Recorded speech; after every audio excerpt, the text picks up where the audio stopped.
अब हम लोग पढ़ने वाले हैं कॉज ऑफ पीरियोडिसिटी। मतलब ऐसा कौन सा रहस्य है जिसकी वजह से पीरियोडिसिटी हो रही है, ऐसा कौन सा कारण है जिसकी वजह से प्रॉपर्टी रिपीट हो रही है। आज उसी का हम लोग गहन अध्ययन करने वाले हैं।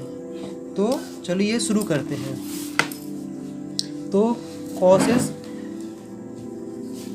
ऑफ पीरियोडिसिटी मतलब तुम लोगों ने देखा होगा कि कुछ एलिमेंट के बाद प्रॉपर्टी मैच होने लगी थी।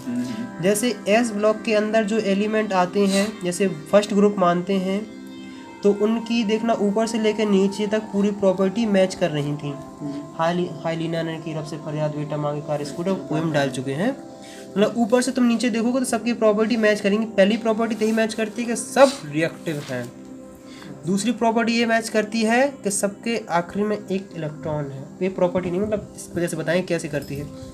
और मतलब सब रिड्यूसिंग एजेंट है, सबके पास मेटलिक कंडक्टर। ऐसा कौन सा रहस्य है, किस चीज़ की वजह से इनकी प्रॉपर्टी मैच हो रही है। जैसे टू में जाओगे तो इसकी प्रॉपर्टी ऊपर से लेकर नीचे तक मैच कर जाएंगी।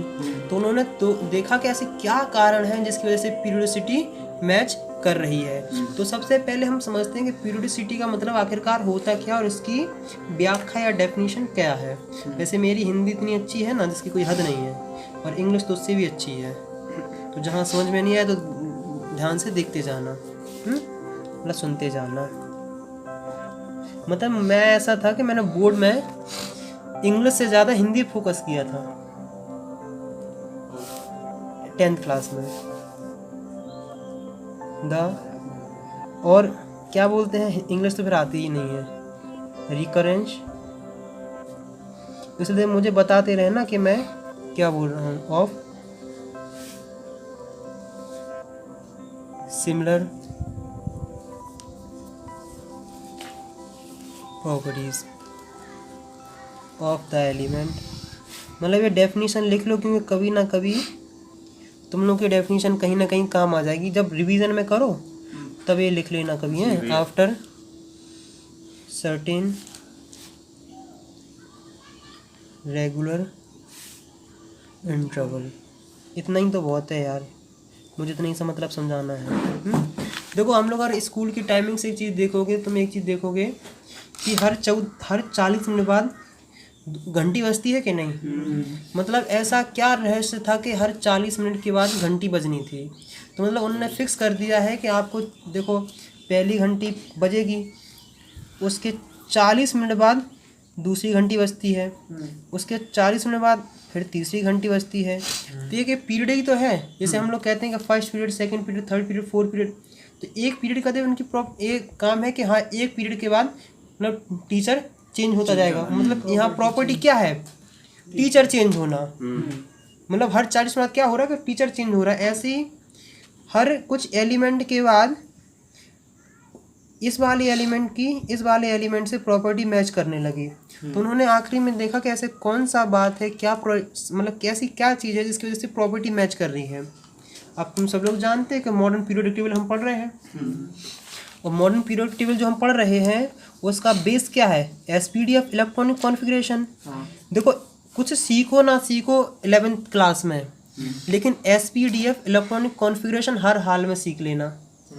क्योंकि इलेक्ट्रॉनिक कॉन्फ़िगरेशन इतनी इंपॉर्टेंट है कि तुम्हें एटम और इलेक्ट्रॉन के बारे में बहुत सारी नॉलेज प्रोवाइड कराएगी।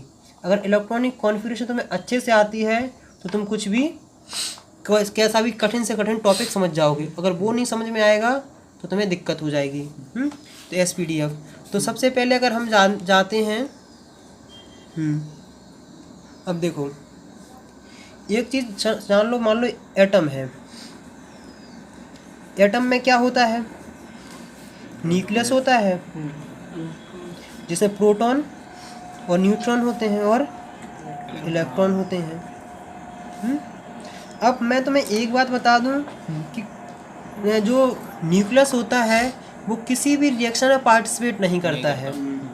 मतलब कोई भी रिएक्शन हो उसमें न्यूक्लियस का कोई भी रोल नहीं रहता है। मतलब मेन रोल किसका है, इलेक्ट्रॉन का। मतलब इलेक्ट्रॉन ही है जो किसी चीज़ की फिजिकल प्रॉपर्टी और केमिकल प्रॉपर्टी डिसाइड करता है। यहाँ तक किसी का कलर भी इलेक्ट्रॉन ही डिसाइड करता है कि कोई कौन से कलर का होगा, फिल्म टेस्ट उसका कैसे होगा, कौन सा टेस्ट उसका क्या होगा। मतलब सबसे ज़्यादा इम्पोर्टेंट क्या है? इलेक्ट्रॉन। और इलेक्ट्रॉन को समझना बहुत ज़रूरी है।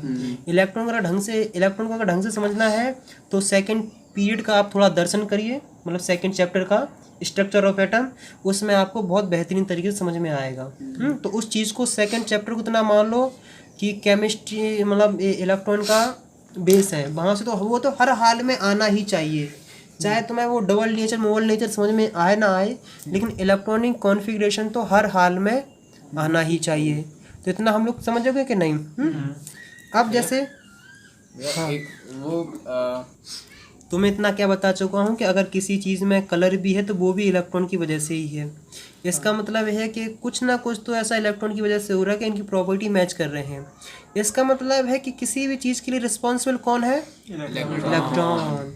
ऑल द बेस्ट देखी है? देखी थी। हाँ चलो अब कोई बात नहीं। तो मतलब हर चीज़ के लिए रिस्पॉन्सिबल है इलेक्ट्रॉन। तो इलेक्ट्रॉन अगर इन सब ने देखा, उन्होंने सबसे पहले गए एस ब्लॉक के पास, उन्होंने कहा एस ब्लॉक, उन्होंने क्या है नहीं बोल, उन्होंने क्या कुछ बताओ यार अपने बारे में। तो उन्होंने हाइड्रोजन बोला। हाइड्रोजन के बाद कौन सा आता है? बोला बेटा नहीं, लिथियम और सोडियम और पोटेशियम और इतनी बहुत है। इसके आखिरी में आउटर मोस्ट शेल में इलेक्ट्रॉन कितने हैं? एक। इसका ही होता है 1s1। इसके आखिरी में कितना है? इसका इलेक्ट्रॉनिक कॉन्फ़िगरेशन कितना होता है? 2s1 है क्या? 2s1। इसका 3s1। तुम सोच रहे हो कि ये लोग इतनी स्पीड से कैसे बता रहे हैं? 4s1 और यहाँ आएगा 5s1, यहाँ आएगा 6x1। पता कैसे? क्योंकि ये पहला पीरियड है, जो पहला पीरियड होता है उसी के सामने नंबर आ जाता है वाला। समझे कि नहीं? हमने क्या कहा, अब तुमने इन सब के आखिरी में देखा कि इन सब के आखिरी में एक इलेक्ट्रॉन है, तो इन सब की प्रॉपर्टी जो मैच कर रही है वो इस इलेक्ट्रॉन की वजह से ही मैच कर रही है। समझ रहे कि नहीं? तो इसी इलेक्ट्रॉन की वजह से इन सब की प्रॉपर्टी मैच कर रही है। अगर मान लो तुम किस में चले जाते हो? सेकंड ग्रुप में, तो सेकंड ग्रुप का कोई बोलो एटम। बी होता है, और बोलो। Mg होता है, और बोलो। कैल्शियम का फॉर्मूला क्या होता है? Ca। तो अब तुम इसमें इलेक्ट्रॉनिक कॉन्फ़िगरेशन जो आखिरी वाली देखोगे तो उसमें तुम ये पाओगे कि इसमें 2s2 3s2 ये भी एस ऑर्बिटल वाले। हाँ भैया, ये अल्कलाइन अर्थ मेटल है, ये अल्कली अर्थ मेटल है। तो इसमें तुमने देखा कि तुमने इसमें क्या कॉमन पाया है? तुमने देखा कि सबके आखिरी में 2-2 इलेक्ट्रॉन है। इसका मतलब ये इलेक्ट्रॉन ही डिसाइड कर रहे हैं कि इन सबकी प्रॉपर्टी मैच होगी। इसका मतलब है कि जो इलेक्ट्रॉनिक कॉन्फ़िगरेशन है आउटर मोस्ट शेल का, वही डिसाइड कर रहा है कि इन सबकी प्रॉपर्टी सेम होगी। तो आप समझ में आया कि जो पीरियोडिसिटी आ रही है वो किस चीज़ की वजह से आ रही है? पीरियोडिसिटी का मतलब है कि एक गिवन इंटरवल के बाद हाँ प्रॉपर्टी मैच करने लगेगी। मतलब पीरियोडिसिटी का मतलब ये है कि एक गिवन इंटरवल के बाद प्रॉपर्टी मैच करने लगेगी।